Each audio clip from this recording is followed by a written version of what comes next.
8 फेरों का 8वां वचन। स्वाति ने इसी साल शहर की कॉलेज से पढ़ाई पूरी की है और अब उसके लिए जगह जगह से रिश्ते आने लगे हैं। स्वाति से ज्यादा उसके रिश्तेदारों को उसकी शादी की चिंता है, इसीलिए जो भी स्वाति के घर आता वो किसी नए लड़के की खबर जरूर ले आता।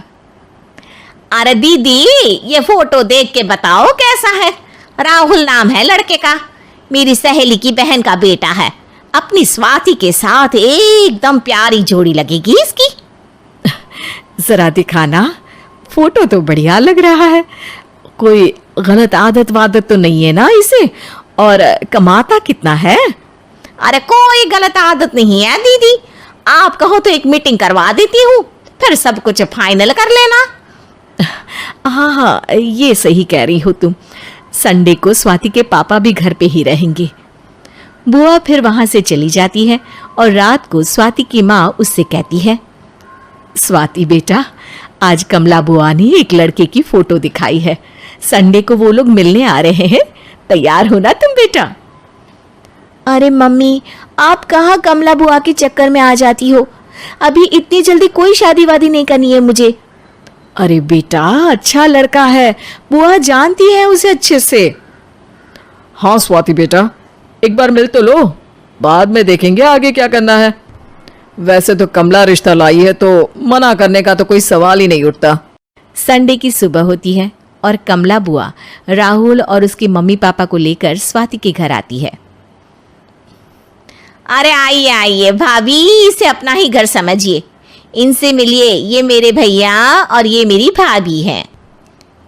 नमस्ते भाभी जी, ये है हमारा लड़का राहुल, सरकारी नौकरी की तैयारी कर रहा है ये। वैसे आपकी बेटी कहाँ है? अरे स्वाति बेटा, बाहर आ जाओ। वैसे कितनी पढ़ाई की है स्वाति ने? जी, पोस्ट ग्रेजुएट है हमारी बेटी साइंस में। ये सब तो ठीक है, पर घर संभालना जानती है या नहीं? हमें कौन सी इससे नौकरी करवानी है, नौकरी तो मेरा बेटा करेगा ही। पर मैंने इतनी पढ़ाई की है और आप चाहती हैं कि मैं घर पर ही बैठी रहूं? अरे स्वाति बेटा, ये बड़ों की बात में तुम कहाँ बोल पड़ी? हम सब देख लेंगे क्या करना है क्या नहीं।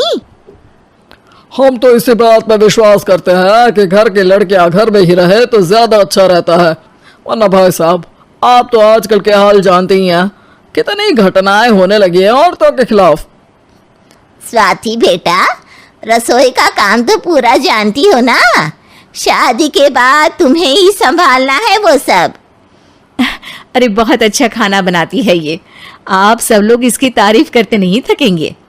लो भाई, हो गई मीटिंग, अब शादी की तारीख फाइनल कर लेते हैं, क्यों भैया? भाई, हम तो पंडित जी से चर्चा करने के बाद ही तारीख फाइनल करेंगे। सालों से हम उनकी बातें मानते हुए आ रहे हैं। लड़के वाले और कमला बुआ की बातें सुनकर स्वाति एकदम नाराज हो जाती है और उसे लगने लगता है कि शादी के बाद उसे घर पर ही बैठना पड़ेगा। लेकिन घर वालों के आगे उसकी एक नहीं चलती और उसे शादी के लिए हाँ कहना पड़ता है। शादी का दिन आ जाता है और सब मंडप में जमा होते हैं। अब फेरों का समय हो गया है, अब कन्या अपने वर से 7 वचन मांगेगी। आप किसी धार्मिक आयोजन में जाए तो मुझे भी ले जाएंगे। आप मेरे माता पिता का भी बराबरी से सम्मान करेंगे, हमेशा मेरा साथ निभाएंगे। आपको दोनों परिवार की जिम्मेदारियां बखूबी निभानी होगी। हर ज़रूरी बात में मेरी भी राय लेंगे। आप सभी गलत आदतों से दूर रहेंगे। आप मेरे अलावा किसी और औरत से कोई गलत संबंध नहीं बांधेंगे। ये 7 वचन पूरे हुए, वर क्या तुम्हें ये सारे वचन मंजूर है? जी हाँ पंडित जी, मैं सारे वचन अच्छी तरीके से निभाऊंगा। अरे वाह वाह, बढ़िया तरीके से सब काम संपन्न हो गया। तो इसी के साथ विवाह संपन्न हुआ और आज से ये दोनों पति पत्नी हुए। 1 मिनट पंडित जी, अभी एक वचन लेना बाकी है। अब कौन सा वचन है बेटा? मैं अब हमेशा के लिए किसी दूसरे घर में जाने वाली हूँ, तो पति के अलावा मैं अपने सास ससुर से भी एक वचन लेना चाहूंगी। अब कहो बेटी। मैं ये चाहती हूँ कि मुझ पर किसी बात की कोई पाबंदी नहीं लगाई जाएगी। मुझे सब कुछ करने की आज़ादी होगी और मैं भी विश्वास दिलाती हूँ कि मैं एक अच्छी बहू बन के दिखाऊंगी। स्वाति की बात सुनकर उसके सास ससुर एकदम चौंक जाते हैं और कुछ बोल नहीं पाते कि उतने में कमला बुआ बोल पड़ती है। अरे बेटा, ये भी कोई कहने की बात है? रानी बन के रहोगी तुम तो। वचन देने से पहले सोच लीजिए, क्योंकि शास्त्रों में वचन ना निभाने वालों के लिए नरक से भी बदतर सजा लिखी है। स्वाति की चालाकी से वहां मौजूद सब लोग प्रभावित हो जाते हैं और लोगों में बदनामी ना हो जाए, इस कारण स्वाति के सास ससुर को उसे वचन देना पड़ता है। और कैसी अपशकुन वाली बातें कर रहे हैं आप पंडित जी? हमें मंजूर है बेटा तुम्हारी शर्त।